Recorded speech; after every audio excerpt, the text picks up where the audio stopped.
حضرت علی رضی اللہ تعالیٰ عنہ نے ارشاد فرمایا، تم کسی کے ساتھ بھلائی کرو، تمہیں اس کا بدلہ برائی کی صورت میں ملے تو سمجھ لو کہ تمہاری نیکی قبول ہوئی۔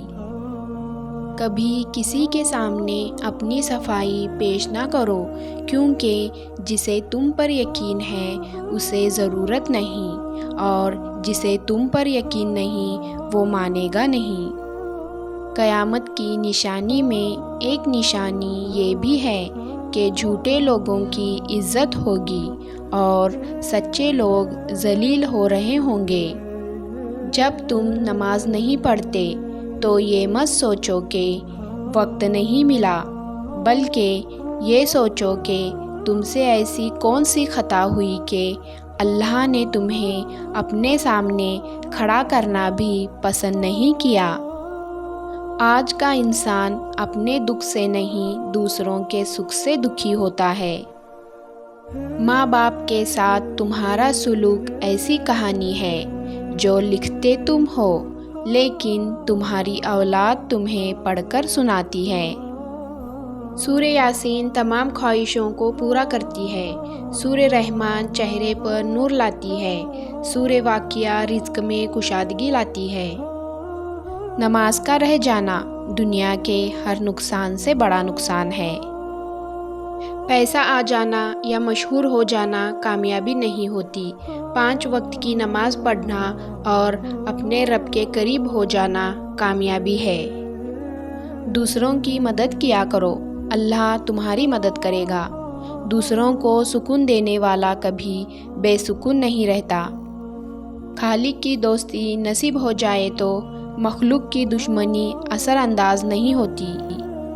مت کرنا غرور کبھی اپنے آپ پر اے انسان، رب نے تیرے جیسے نہ جانے کتنے مٹی سے بنا کر مٹی میں ملا دیے۔ غیبت عمل کو کھا جاتا ہے، جھوٹ رزق کو کھا جاتا ہے، غصہ عقل کو کھا جاتا ہے، تکبر علم کو کھا جاتا ہے۔ حضرت علی رضی اللہ تعالیٰ عنہ نے فرمایا، 3 طریقوں سے پریشانی خوشی میں بدل جاتی ہے۔ نمبر 1، خاموش رہنا، خاموش رہنے سے پریشانی کم ہو جاتی ہے۔ نمبر 2، صبر کرنا، صبر کرنے سے پریشانی ختم ہو جاتی ہے۔ نمبر 3، شکر کرنا، شکر کرنے سے خوشی میں بدل جاتی ہے۔ وہ جگہ چھوڑ دو جہاں تمہاری 2 چیزوں کی قدر نہ ہو، نمبر 1 تمہارے احساس کی، نمبر 2 تمہارے الفاظ کی، پھر چاہے وہ کسی کا گھر ہو یا کسی کا دل۔ جو دعا قبولیت میں وقت لیتی ہے، پھر وہ قبول ہو جانے پر وقت ہی بدل دیتی ہے۔ موت کے ہوتے ہوئے انسان میں اتنی اکڑ ہے، ذرا سوچیں اگر موت نہ ہوتی تو کتنے غرور سے بھری ہوتی یہ دنیا۔ دعائیں کروائی نہیں جاتی، دعائیں لی جاتی ہیں، کسی کا مشکل وقت میں ساتھ دے کر تو کسی کی مسکراہٹ کی وجہ بن کر۔ یا اللہ، میں نے اپنا ہر معاملہ اور اپنی فکر کو تیرے سپرد کیا۔ یا اللہ، مجھے اس چیز کی خوشخبری عطا کر دے جو دعا کی صورت میں نے تیری بارگاہ میں پیش کی ہے۔ آنکھ دنیا کی ہر ایک چیز دیکھتی ہے، مگر جب آنکھ کے اندر کچھ چلا جائے تو اسے نہیں دیکھ پاتی۔ بالکل اسی طرح انسان دوسرے کے عیب تو دیکھتا ہے، پر اپنے عیب اسے نظر نہیں آتے۔ جب تمہیں خوشیاں ملنے لگے تو 3 چیزوں کو کبھی نہ بھولنا، اللہ تعالیٰ کو، اس کی مخلوق کو، اپنی اوقات کو۔ جو رب انار کے دانوں کو ترتیب دینے پر قدرت رکھتا ہے، بے شک وہ ہمارے حالات بدلنے پر بھی اختیار رکھتا ہے۔